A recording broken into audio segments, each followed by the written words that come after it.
So, it's currently 8:30 a.m. here. Tapos kagabi, nag-land kami around 8:30 p.m. Tapos nakarating na kami dito sa hotel mga around 10 to 11 p.m. na siguro. Kasi kagabi sobrang pagod na ako. So, mga 12 or 1, naitulog ko na rin. So, ngayon wala pa akong breakfast. So, later on, mag-check din tayo ng pwede nating makain. By the way, yung hotel namin dito is dito lang sa airport. So, okay lang din kasi yung train, yung buses is nandito lang din. So, mas convenient siya for us. So, yeah, first time kong lalabas. So, sasamahan niyo ako later. Kaya, I'll see you guys. Bye! I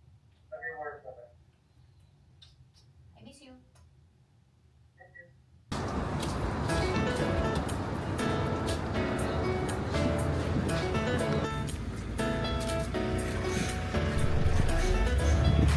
Guys, can you see me? I'm here in Tulips Garden, here in Amsterdam. Sariling sikap ako ngayon kasi wala nga akong kasama. Solo traveler ako ngayon. So yeah, we're here! One of my bucket lists. So I'm so happy.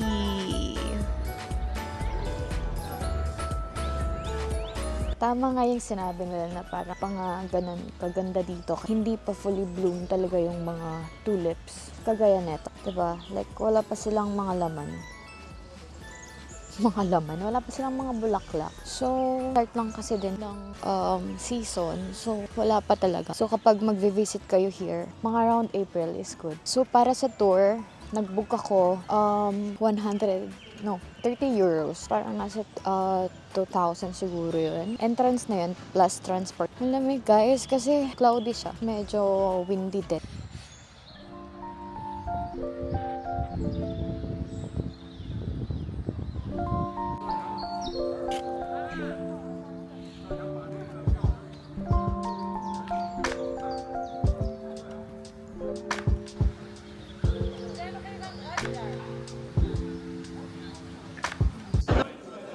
Guys, wala pang tulog sa tandaming tao. Guys, wala pang tulog. Umuwi na kayo. I'm back here in the hotel. Yung layo ng nilakad ko dito sa airport. Yung layo ng hotel namin. Kailangan pang umakyat. Sobrang long walk. So, wala tayong nakita masyado sa garden. Wala pa talagang mga tulips now kasi kaka-start pa lang. Anyway, still a good experience. So, ang plan ko ngayon, magpapahinga lang ako super saglit tapos mag-change clothes. Gusto ko medyo mas comfy. Gusto ko mag-pants kasi nakapalda. So, gusto ko mag-pants and mag-rubber shoe. And then, pupunta tayong city. Magla-lunch tayo doon and bibili ng chocolate. Kasi meron silang masarap na chocolate. Last time nakita ko yun kay Moira. Story niya. So, lonely. Hindi naman OA na sobrang sarap, pero masarap siya. Na hindi siya ganun katamis. Tapos parang may mga different flavors. Raspberry, nuggets. So, yeah. I'll see you guys later again. So, bago ko makalimutan, habang nagpapahinga pala, baka pwede kong sagutin yung some of the questions na tinatanong sa akin sa messenger. Kasi may mga nagdi-DM sa akin, like, ate, paano ba maging cabin crew? Kailangan ba BS tourism yung core? Or kailangan ba matangkad, maputi, makinis, ganun. So, hindi ko naman siya syempre sasagutin lahat. Kasi ko siya baka buong vlog na to. Hindi na siya Amsterdam vlog. So, yun. Siguro yung mga ibang questions na medyo mahaba yung sagot. Siguro, different, vlog. So, abangan nyo na lang. Anyways, paano nga ba maging cabin crew? Pero first, na sasagutin ko, kailangan ba BS Tourism? The answer is no. Kasi ako, hindi naman ako graduate ng BS Tourism. Graduate ako ng AB English. So, ayun. Hindi siya kailangan BS Tourism graduate kasi may mga batchmates. I mean, from different work fields or hindi siya like BS tourism. Gets nyo ba? Sana mag-gets nyo kasi nahihilo na talaga ako. So yun. So hindi kailangan BS tourism kasi yung mga batchmates ko, merong Starbucks, Hikem, merong teacher, alam ko, meron kaming naging instructor, lawyer siya sa country nila. Tapos may mga aircraft mechanic, different. So, minsan hindi mo rin talaga alam kung anong hinahanap ng recruiter para cabin. Pero feeling ko, more on personality sila. So, kapag nakitaan ka nila ng mga potentials, like personality of being a cabin crew, pwede. Sa height naman, hindi ako katangkaran for your information, guys. 5'2" lang ako. And sa mga flight, ako yung isa sa pinakamaliit sa lahat. Every time. So, ayun, matatangkad yung mga kasama ko. Dala nga din ng mga ibang lahi sila. Tapos, mostly ng mga Pinay, medyo maliliit. Kasi madami din namang matatangkad. Pero ako, feeling ko talaga, ako isa sa mga pinakamaliit na mga cabin. Cute size. So yun, the process, different na lang ngayon. And yeah, kung gusto mo maging isang cabin crew, go, push mo yan. Kailangan mo work yung sarili mo to build yourself. Feeling ko nasa ano lang yun, sa aura. Parang kapag ka nakita, ay, cabin crew. Guys, I hope na nasagot ko yung mga ibang question. Feel free to message me. Pero hindi ko siya agad-agad masasagot kasi ang ano ay lipad ng lipad. Mukha lang akong madami time. Mukha lang akong laging online. Pero phone ko kasi like, laging online lang. Pero hindi ko naman siya, kahit hindi ko naman ginagamit. So, yun. So, yeah. Kita-kits!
Guys, ito na lang yung background. Kasi nalulungkot ako. Close yung ramen store na gusto kong kainan. At mag-open pa daw sila mamayang 5 p.m. 3:30 pa lang. So, kailangan ko pang magtiis ng 1.5 hour. Anyways, maganda naman yung view. Kaya huwag nyo nang hanapin yung mukha ko.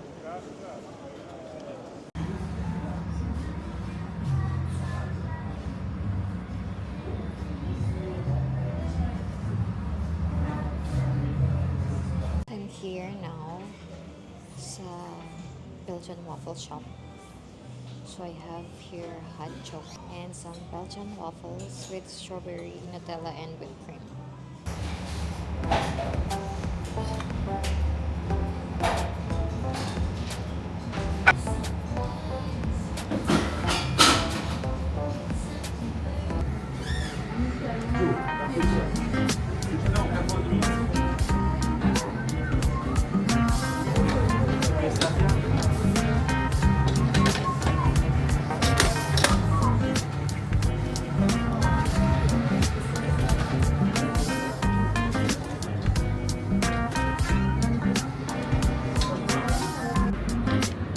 Got the goods!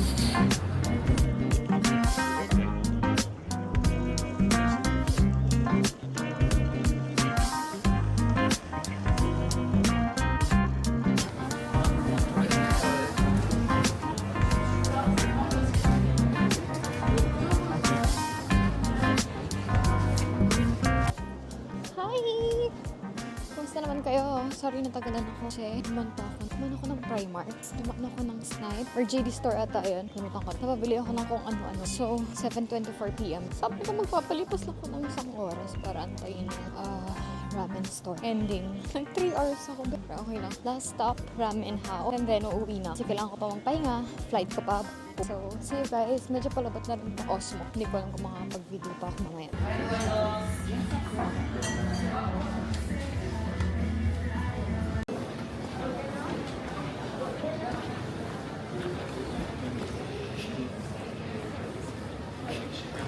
Guys, so ang araw, tapos na ako kumain sa ramen house. Ngayon, pauwi na ako. Sobrang late ko na. It's 8:17 na dito. Malamig, oo, pero tolerable. Tapos, papunta na ako sa train station. Punta na ako sa train station para makabalik na ako sa hotel. Kasi pangit-pangit ko na rin. Ang haggard-haggard ko na.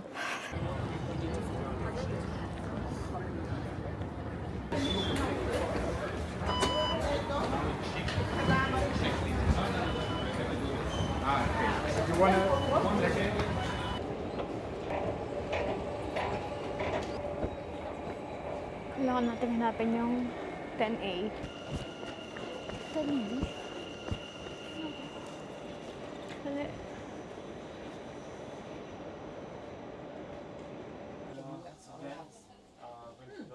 Wala ko, guys. Pero yung ramen na kinain. Hi!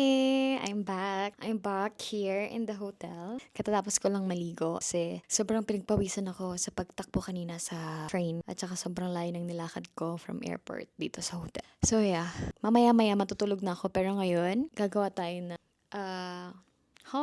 shopping haul. So sabi ko nga kanina, dumaan lang ako ng Primark and naghanap lang ako ng shoes, Snipes sa Foot Locker saka sa JD. Pero nakita ko yung shoes na to sa Foot Locker. Kasi yung size ni Bobby is sobrang hirap. First things first, wait. So first, okay, papakita ko na yung shoes ni Bobby. I bought it in Foot Locker. Ewan ko, pero sobrang gustong-gusto niya kasi to lately. So sabi ko, okay, mahanap nga yan. So I bought him sa Laman. Pero babayaran niya to sa akin. So yeah, ito yun. Ewan ko, bagong shoes siguro to. Shoes ko, like, samba ko palang 4 na. Tapos yung Onitsuka, may 2 ako. May Converse, may New Balance. Pero favorite ko yung New Balance. This one, kasi gamit na gamit siya. Sobrang ganya sa paa.